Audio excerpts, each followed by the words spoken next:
Judge Padilla. What is the pleasure of Senator Judge Rafi Tulfo? Walang mic. Kay Senator Padilla. Bakit pag sa kabila pinapayagan sila 5-10 minutes, bakit pag sa amin, sa majority, kinakat agad ni remind pagdating ng 2 minutes? I think nakakalata na kami. So dapat pag sinabing 2 minutes, 2 minutes. Pag sa amin sa majority, pag 2 minutes, pinipindot nito. 2-3 beses. Totoo yan. Pero pag sa minority, umabot na ng 5 minutes, 10 minutes. At meron akong record yan. Pinapayagan. Why? Thank you.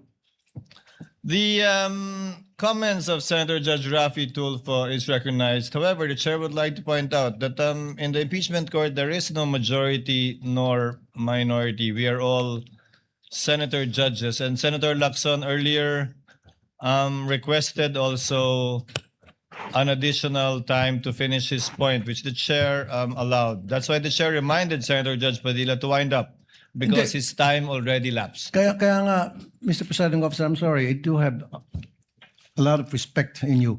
Yung sa akin lang, kahit na sino senador, kapag dating na ng 2 minutes, pinipindutan ng bell eh. Ako ilang beses na ako nang pindutan ng bell. Nakakairita eh. Samantalang yung iba, hindi pinipindutan ng bell, umabot pa ng 5 minutes. I'm not referring to anybody here now. Yun lang yun eh. Kaya nga kuminsan, binubulungan ko na nun dyan eh. Oy, pindutin mo na yung bell. Para naman makapagsalita yung iba. Yun lang po. Wala na akong tinutukoy dito. Dapat maging fair tayo yung sa nagpipindot ng bell. Pag sinabing 2 minutes, 2 minutes regardless kahit na sinong senador yan. Thank you. The clerk of court is instructed to kindly relate to the bell ringer to kindly be consistent in doing the polite reminder to the senator judges with respect to the time allotted. Sir Presiding Senator Officer. Judge Yes. Cayetano Alan. No, I take the comments of Senator Tulfo in order. I respect your opinion, but just to put on record, as you said, Senator Lacson a while ago asked for more time, binigay. Walang bell yon. Yesterday, 2 bell sa akin. 2 o 3? Dalawa lang ang bilang ko. 2 lang bilang mo.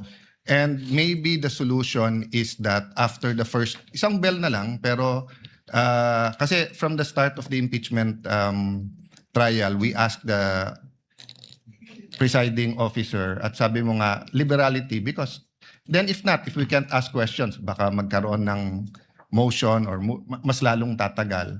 Maybe you've been doing it naman, but yun nga, yung just ask to wrap up. But konting, we all want to get back to work. There's so much that we want to do. At least, wala ngang majority-minority, but at least wala ngang threat ng kaso sa majority. Kami magsalita dito, parang may sword sa aming nakatutok. So, konting pagbibigay din sa amin ng konting liberality din sa pagtatanong. Yes. But in accordance with the rules, tama naman po yung sinabi ni Senator Tulfo. The presiding officer shall take in advisement the points raised by Senator Judge Rafi Tulfo as well as the point raised by Senator Judge Allen. And in that spirit, kindly wind up, Senator Opo. Judge Padilla. Ginoong tagapamahalang hukom, nais ko lamang pong sagutin ang ating kaibigan na si Senator Rafi Tulfo. Sandali lang po. Kaibigan, mas mahaba kasi yung sagot ng ating prosecution. Ako po ay nagtatanong lamang ng oo ba o hindi. Opo. Pasensya na po. Opo. Kindly wind up, Senator Judge Padilla, but you're gonna Opo. bail of the Maraming second round salamat if there's po. one. Tatalon na po ako. Dito na po ako sa aking kaibigan. Maraming salamat po, kaibigan. Opo. Sa akin pong kaibigan, kay Attorney Matibag, mahal na saksi. Mabilis lang po ito. Ako po ay napunta sa PDP Laban dahil po sa inyo. Tama po. Opo. Kayo po ang kumimbinsi sa akin. Tama po. Campaign manager nyo pa po. Opo. At masasabi po natin na isa kayo sa nagpa-number 1 po sa akin. Tama po. Sa lugar po namin, number 1 po kayo. Opo.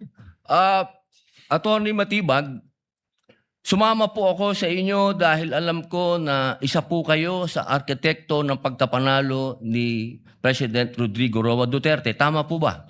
Hindi po. Sapagkat noong 2016, ako po ay ang campaign manager ng Region 4A ni Secretary Mar Rojas po. Ayun. So hindi po kayo connected nung panahon na yon kay Pangulong Rodrigo Roa Duterte? Hindi po. Opo. Kung kayo po ay nagtatrabaho sa mga iba't ibang politiko, kayo po ba ay matatawag na political analyst o political ano pang tawag po doon? Yung mga nagsasagawa, nagpapatakbo ng politika ng bawat politiko? Well, maaari pong matawag na tayo ay tumutulong sa ating pinaniniwalaan na kung sino po ang dapat manungkulan sa ating bayan. Opo. Ibig pong sabihin, pwede po kayong gumawa ng isang kandidato at manalo. Makatulong lang po. Sapagkat ang paniwala ko po, hindi naman po isang tao, lalo na ako, ang magpapanalo ng isang kandidato. Opo. So ngayon po, masasabi po natin na pwede po kayong magtrabaho bilang isang political operator? Ano po bang konteksto ng political operator? Ang ibig ko po sabihin, ako po ay nasasama sa isang political party noon. So tumutulong po tayong maipanalo ang isang kandidato ng political party. Opo. Maipanalo